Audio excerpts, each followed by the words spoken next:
बहन। हाँ बहन।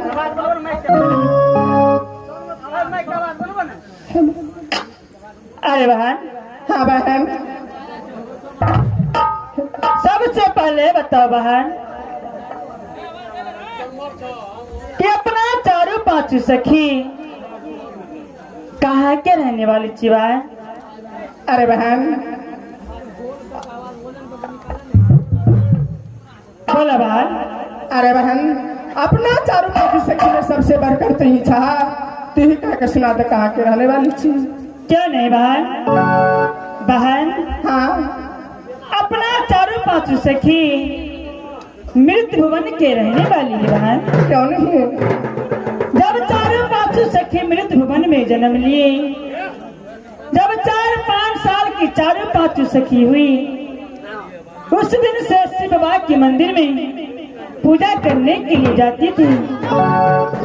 लेकिन आज चारों पांचों सखी को रमन चमन में लेट हो चुकी है कि जाते चलो शिव बाबा के मंदिर में पूजा करने के लिए बाहर। ठीक है बहन जल्दी चलो।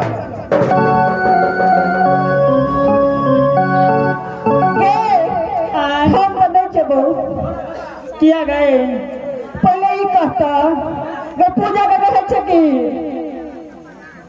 बहन। पूजा करने से सुंदर घर और सुंदर वर मिलती है।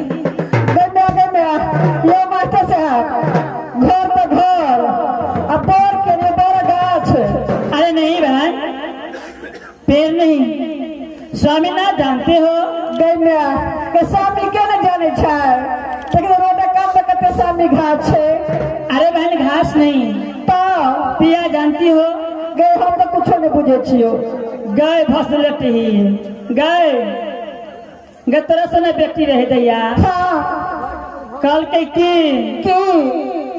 गला दो के कत पर बाजो तो दे, आतात में भूल करके देखो तो दे। खा गए दैया है तू ठीक है कहला कि थोड़ा जगह बेटी चले बुझली की कहे छे कि अगर लट गई छोड़ी आने के बाना अच्छा के तल खीर खाला हो नाना।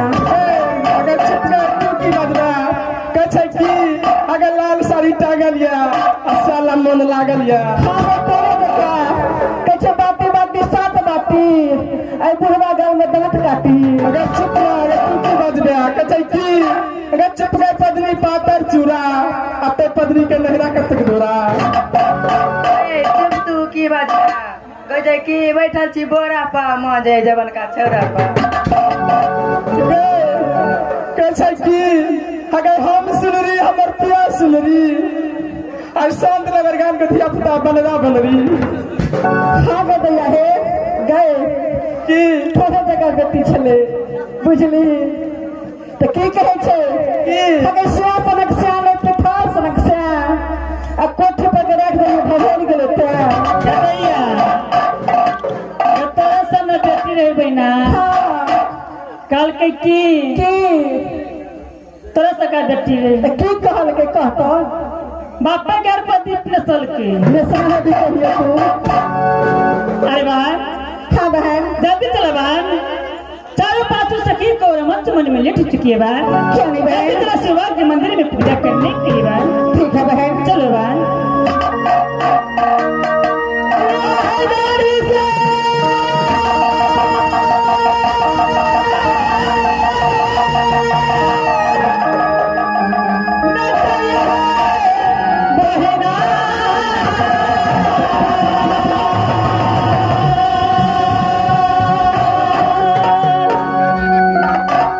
Yeah.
दे मैं शुरू वाली के नाम से हमारा खेला शुरू और चालू रहेगा।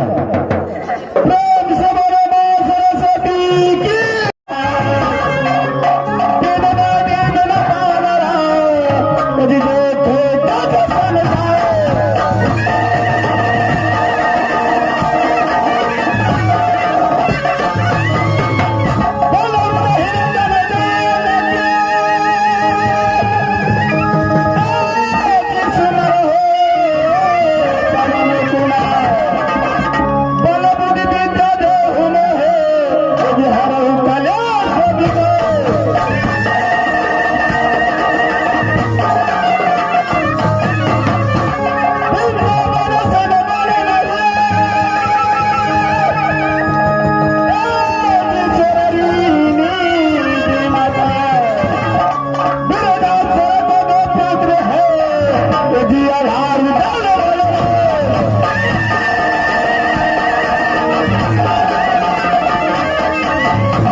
हमारा श्री श्री 108 श्री कंपनी रविंदर जी के द्वारा हमारा पार्टी आज दिखाएंगे इंदल हरा में गंगा घाट की लड़ाई और रिबल का फांसी। चलो आप लोग कृपया शांति बनाए रखें।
कोसो जमाता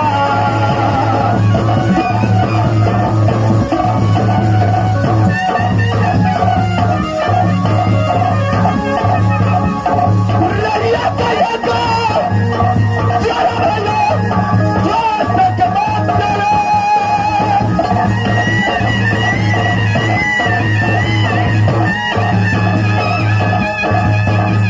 न करे आदि परंतर का ठिकान न करे बेटा भैया राजा जबन सदा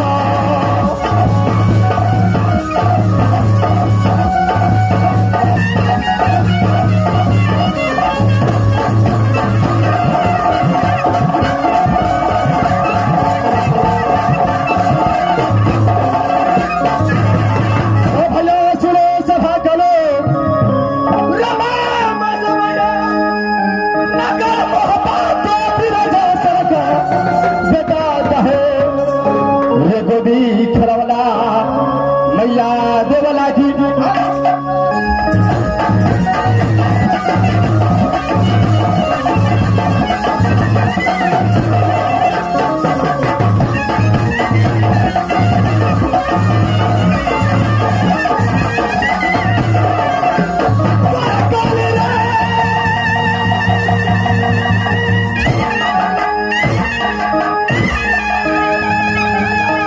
तेरे बोले तेरे काले सुंदर भैया गलगंड वाली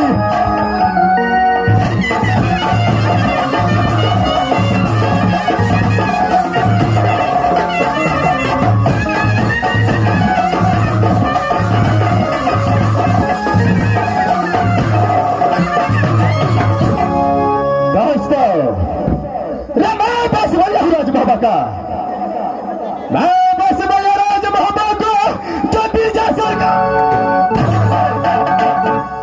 गोदी खड़े न मादे लगी गोदी खड़े न मादे लगी तो खुदर से खुद राम ने दर्शन करता है आज सुनना चर्चा और मेलों को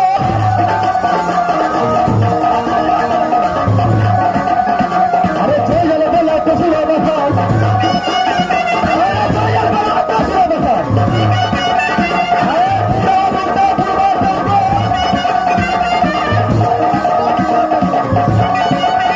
अरे पश्चिम लुटा जिला नेपाल अरे पश्चिम लुटा जिला नेपाल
अरे मुड़ी मुड़ी पाता पद बोले, तेरे मुड़ी बड़ा पाता पद बोले।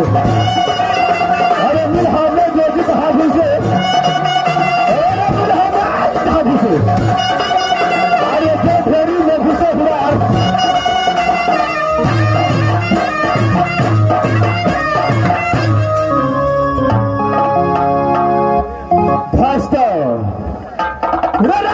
की बेटा सहजन में के बेटा सहजन में चौपाटिया चला अन्न कर झगड़ा पैसा खोजे, अन्न कर झगड़ा पैसा खोजे रतन को चला खासतो शीश दिए से पैसे में जब को साथ में दोस्ती किया और उस दिन से न जाने कितना किलो लूट कर खाया है, लेकिन आज 6 महीना से बैठे बैठे 6 महीने से बैठे बैठे जो जाएगा बहमा करा पर कभी सो कहीं से न झगड़ाता है या कहीं से न झगड़ाता है जब जाता। मेरा दोस्त एक हफ्ते को छुट्टी लेकर के राजा पिछड़ गया है, लेकिन एक हफ्ते से बताता है। अरे 2 हफ्ता बीत चुका है, लेकिन अभी तक मेरा दोस्त वापस लौट कर नहीं आया है। ऐसे मैं अपने दोस्त को आवाज लगाता हूं, अगर मेरा आवाज मेरे दोस्त को कानों तक पहुंच गया तो फौरन लौट कर मोहब्बत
গদে খেলনার সাথে তার হাত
राज बिजली को बताओ जो बेटा कहलाता हो, बेटा कहलाता हो, भिखर कहलाता जो गोदी खेला,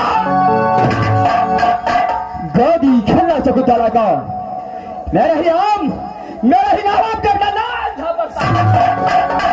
खुद ही नाम देवा जा पड़ता है। और सुनो चर्चा लड़बे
वही राज बीज के बताओ बेटा खड़ा तो भीगा खा तो गांधी खिला चतुर्ता लगा तो नहीं राम जवाब पड़ता है।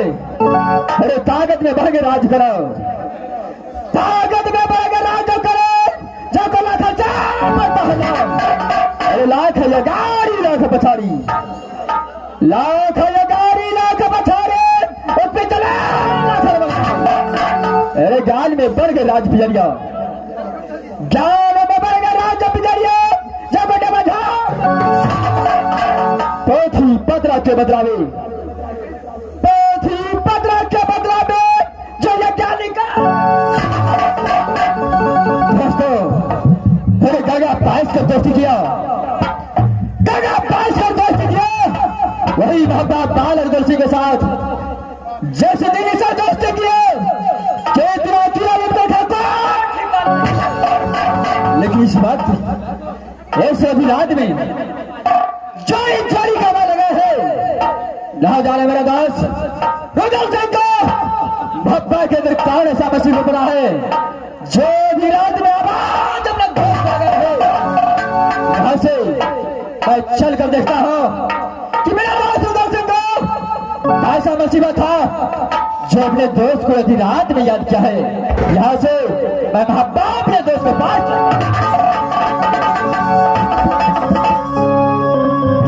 जैसे है एक रात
बता दो डबलर का, हाल बता दो डबलर का, जब मुखलाधार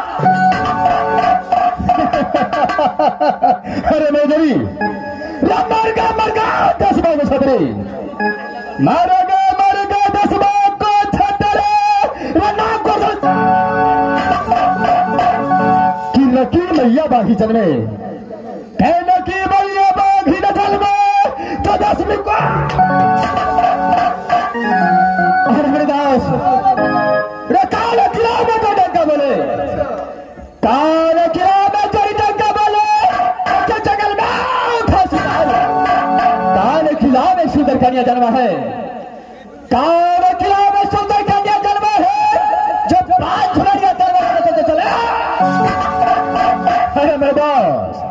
रे महापौर किला में कोई डंका बोले, महापौर किला में कोई डंका बोले जो बलदावी में नाना किला में सुंदर कन्या जन्मे, नाना किला में सुंदर कन्या जन्मे जो बाद अजगर भी तब होगा नाना किला फोड़ा। ना सुबह बुलाता है, ना सुबह बुलाता है, ना शाम को बुलाता है, जब बुलाता है तो अभी रात में बुलाता है। अरे दास ऐसा भी रात में बुलाने का कारण क्या है? ऐसा भी रात में बुलाने का कारण है कि आज 6 महीना से बैठे बैठे, अच्छा 6 महीना से बैठे बैठे